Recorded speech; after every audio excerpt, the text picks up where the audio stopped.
जी अस्सलाम वालेकुम। आउन शिराजी एक बार फिर आपके सामने हाजिर खिदमत। जिन्हें बाब ने चैनल सब्सक्राइब नहीं किया कर लें, जिन्होंने कर लिया वेल एंड गुड। आज बड़े अहम मामले पे हम गुफ्तगू करने जा रहे हैं और गुफ्तगू है रेहाम खान की किताब के हवाले से। और गुफ्तगू कुछ इस तरह से है, बड़ी मज़ेदार सी चीज़ें हम आपके सामने लेके आए हैं। और आपके इल्म में है कि जैसे इमरान खान और रेहाम खान की तलाक की खबर हमने ब्रेक की थी, बड़े बड़े लोगों ने कहा कि जी नहीं ऐसा तो हो ही नहीं सकता, लेकिन हम अपनी खबर पे कायम रहे और हमने वो डेट टाइम बताया, पैसे बताए, कितने में डील हुई, कहाँ डील हुई, फिर रेहाम खान कहाँ रहती रही, F10 के कौन से फ्लैट में गई, किस तरह जो है वो बनी गाला आती जाती रही, सिर्फ ये शो करने के लिए कि अभी तलाक नहीं हुई क्योंकि बलदियाती इंतखाबात आने वाले थे। फिर किस तरह जुल्फी बुखारी की इंटरव्यू हुई, उस वक्त बड़े कम लोग जुल्फी बुखारी को जानते थे, ये तो हुकूमत में जब आए तो उसके बाद मामला। तो हम ये खबर ब्रेक कर चुके और बड़ी मतलब डिटेल में हमने ब्रेक की थी। आज जो हम आपके सामने खबर ले आ रहे हैं उससे रिलेटेड है और हमारे सोर्सेज भी वही हैं जो उस वक्त थे। अल्हम्दुलिल्लाह हमारे सोर्सेज अभी भी बनी गाला और उसके इर्द गिर्द के इलाकों में जो है मौजूद है। हाल तो मैं भी अभी बनी गाला के बड़े करीब खड़ा हूँ, बहुत ज़्यादा फासला नहीं है, लेकिन सोर्सेज तो सोर्सेज होते हैं। खैर अभी जो हम आपके सामने खबर ला रहे हैं वो बड़ी इंपॉर्टेंट है और वो ये है कि बहुत सारे लोगों ने ये कहा कि रेहाम खान ने किताब लिखी तो जी झूठ बोला, रेहाम खान ने उसमें एग्जैजरेट किया, रेहाम खान ने वो बातें की जो नहीं हुई थी, या रेहाम खान ने वो बातें की जो कम हुई थी और ज़्यादा पेश किया। यानी इमरान खान के साथ अपनी गुस्से में, मुखासमत में, बदले की आग में जलते हुए उन्होंने ये किताब लिखी। खैर लोगों का अपना हक है। वैसे मैं एक चलते चलते बात जो अगली असल खबर देने से पहले एक बात कह दूं कि अगर इमरान खान और इस्टेब्लिशमेंट एक पेज पे ना होते तो शायद इसको कोई बड़ी कीमती, कोई बड़ी मोतबर किताब माना जाता, इमरान खान के हवाले से एक एक सत्र का हवाला दिया जाता। खैर अभी बात मैं ये करने लगा हूँ कि रेहाम खान की किताब की बहुत सारी बातें सच्ची साबित होना शुरू हो गई हैं। अब मैं आपके सामने रखता हूँ। अब मैं ये नहीं कह रहा सारी किताब सच्ची है, लेकिन जो सच्ची है वो तो सच्ची है, वो तो आपके सामने आ रही हैं। सबसे पहले रेहाम खान ने 3-4 लोगों पे इल्ज़ामात लगाए।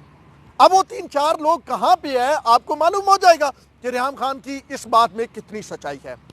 एक उन्होंने इल्ज़ाम लगाया आउन चौधरी पे, दूसरा उन्होंने इल्ज़ाम लगाया अंदलीब अब्बास पे, तीसरा उन्होंने इल्ज़ाम लगाया उज़मा कारदार पे। बाकी किरदारों को छोड़े, नईम उल हक साहब अल्लाह उनको जन्नत दे, उनको छोड़े अभी 3 किरदारों तक आज का वीलाग मैं महदूद रखता हूँ और आपको फिर पता चलेगा कि ये किस हद तक बात सच्ची थी। मैं तो भाई जितनी इन्वेस्टिगेशन की बनी गाला में सोर्सेज से बात की, मैंने तो भाई ये चीज़ मतलब ठीक है। मैं अपने सोर्सेज से कहता हूँ कि काफ़ी हद तक ये रेहाम खान ने जो इन 3 किरदारों का नाम लिखे हैं इनके हवाले से काफ़ी हद तक चीज़ें ठीक है। पहली बात अंदलीब अब्बास के हवाले से उन्होंने कुछ इस तरह की बातें लिखी जो मैं मतलब जिसने किताब पढ़ी है उसको पता होगा, जिसने नहीं पढ़ी उसने किसी से सुनी होगी, जिसने नहीं सुनी वो चला जाए और गूगल पे जो है किताब खरीद ले, पढ़ ले, या फिर गूगल पे चला जाए। उन्होंने उनके हवाले से कुछ बड़ी अजीब व गरीब बातें लिखी। फिर उन्होंने ऐसी बातें उज़मा कारदार के हवाले से लिखी और उनका कहना था कि ये दोनों ख़वातीन इमरान खान के बहुत करीब थी। यकीनी तौर पर जानने वाले जानते हैं कि अंदलीब अब्बास और उज़मा कारदार वाकई इमरान खान के बहुत करीब वो ख़वातीन हैं जो इमरान खान के बहुत करीब रही है। और फिर आउन चौधरी के बारे में कौन नहीं जानता कि जब आउन चौधरी इमरान खान अपोजिशन में थे तो कॉल आउन चौधरी को की जाती थी, फिर आउन चौधरी मतलब इमरान खान का ऑफिशियल नंबर, ईमेल, ये वो सारा जनाब टाइमिंग, अरेंजमेंट, मेहमान और सारी चीज़ें जो है वो आउन चौधरी डील करते थे। अब जनाब जब आई बुशरा बीबी और वो उन्होंने बाकायदा तौर पे शादी और वो सारा सिलसिला हुआ और उन्होंने बागडोर संभाली जनाब आली बनी गाला की, तो सबसे ज़्यादा जो 3 लोग उसके अंदर आए ना जनाब, आप ये कहें कि जी जिन पे बिजली गिरी वो ये तीनों, उज़मा कारदार, अंदलीब अब्बास और आउन चौधरी। आउन चौधरी को तो इब्तदा में मरकज़ से हटा के सूबे में भेज दिया गया, यानी ये इमरान खान के करीब ही ना रहे। आउन चौधरी वो बंदा जो इमरान खान और वो मिल के इकट्ठे सांस लेते थे, मुराद ये है कि हर जगह इकट्ठे होते थे, वो जनाब आउन चौधरी को हटा दिया गया। अब आउन चौधरी जाते हैं पंजाब में, यकीनी तौर पे बड़ी डेवलपमेंट थी। अंदलीब अब्बास और उज़मा कारदार का बनी गाला एंट्री बैन कर दी जाती है, ये मैं आपको अपने सोर्सेज से बता रहा हूँ। फिर इसको लिंक दूंगा रेहाम खान की किताब का, पहले मैंने आपको बता दिया, अब ज़रा ये सुन लें।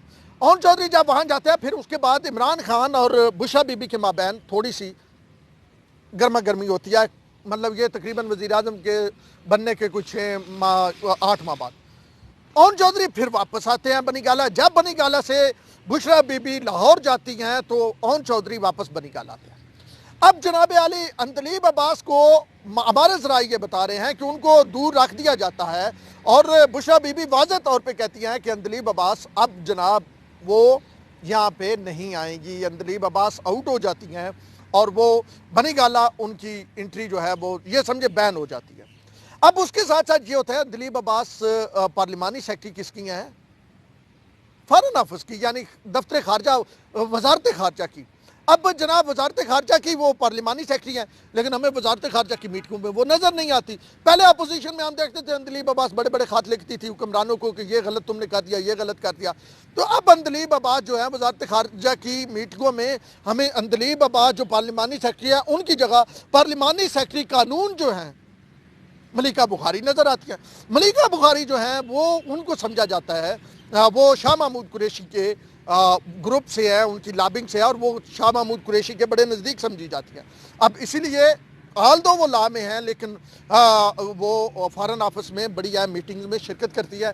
अब पहले ये भी कोशिश की गई, जब अभी वजारतें और दी गई तो कि ये कोशिश थी कि मलिका बुखारी को भी बाकायदा तौर पे वजारत दी जाए। शाह महमूद कुरैशी ग्रुप की काफ़ी कोशिश थी और फ़रोग नसीम भी इसके हक़ में थे जो अभी लॉ मिनिस्टर थे, पहले अभी नहीं है और वो मुख्तदार हल्कों के भी बड़े करीब है। अब जनाब आली यहाँ से अंदलीब अब्बास आउट, ठीक है जी। अब उस्मा कारदार के मामले में उस्मा कारदार की भी बनी गाला एंट्री जो है काफ़ी हद तक वो जो खान साहब के बड़े करीब रहती थी। हर प्रेस कॉन्फ्रेंस में आपने एक वीडियो देखी होगी जिसमें जगह की लड़ाई हो रही थी, उस्मा कारदार कहती थी मैंने आगे खड़े होना है, बाकी लोग उसे पीछे तक कह रहे थे, तो वो वीडियो भी आपने देखी होगी। तो अब उस्मा कारदार जो थी उसको भी कहा गया कि आप ज़रा दूर हैं।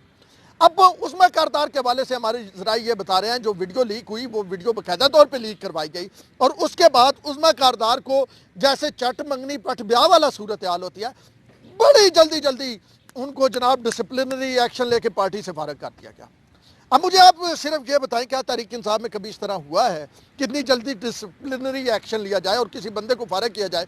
आप ऐसे लोगों ने बयान दिए, ऐसे लोगों ने बयान दिए कि अजीबोगरीब बयान दिए। आप बाकी छोड़ें, फवाद चौधरी साहब को देख लें।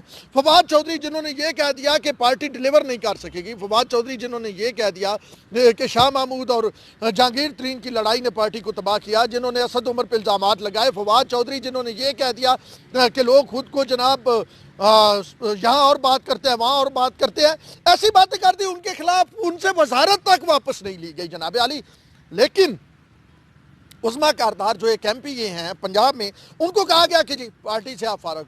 तो क्यों फारग किया गया? क्योंकि उनसे बनी गाला में रहायश पजीर बुशरा बीबी नाखुश थी और बुशरा बीबी ने यह कहा था कि इनके खिलाफ इनको ये खान साहब के करीब नहीं होनी चाहिए। हमारे ज़रा ये बता रहे हैं। तो अब जनाब दो बंदे अंदलीब अब्बास और उस्मा कारदार दोनों फारग और तीसरा बंदा कौन है?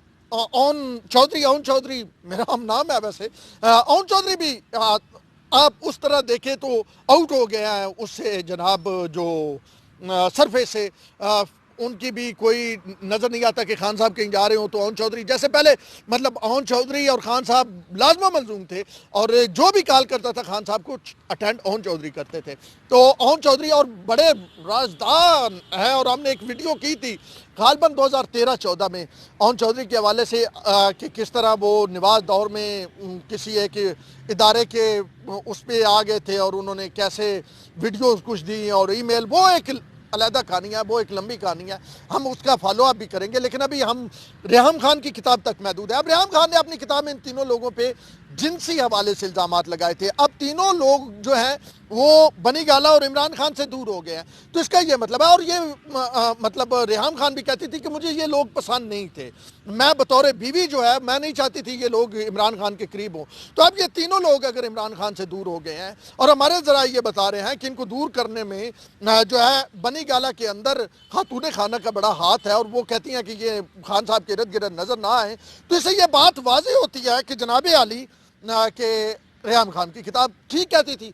यानी तमाम मामलात के बारे में मैं नहीं कह रहा जो वो मंशियात और दीगर कह रही थी या उस तरह की वो बातें नहीं कह रहा, मैं जो बातें मैंने कन्फर्म किया और उसके मैंने लॉजिक आपके सामने रखे हैं, आर्गूमेंट आपके सामने रखे हैं कि क्यों मैं कह रहा हूँ कि ये ठीक है और क्यों एक एज ए इंडिपेंडेंट जर्नलिस्ट, एक इन्वेस्टिगेटिव जर्नलिस्ट जिन्हें اس حوالے سے کافی ساری سٹوریز کی ہوں، لیڈنگ سٹوریز کی ہوں، اور اس کے بعد باقی میڈیا ہاؤسز آئے ہوں، تو یقینی طور پہ وہ کچھ دیکھنے کے بعد، کچھ انویسٹیگیٹ کرنے کے بعد، کچھ چیزوں لوگوں سے بات کرنے کے بعد پھر ہی ایسی بات کرے گا، ورنہ تو نہیں کرے گا۔ تو جناب عالی یہ تھا وہ معاملہ جس میں آپ کے سامنے یہ لانا تھا کہ ریحام خان کی کتاب جو ہے اس حد تک سچی ہے، اس کی باتیں پروو ہو رہی ہیں کہ باقی بھی ہم نظر رکھیں گے، اگر کوئی ہمارے پاس معاملات آتے ہیں، آرگومنٹ آتے ہیں، ثبوت آتے ہیں تو ہم آپ کے سامنے رکھیں گے۔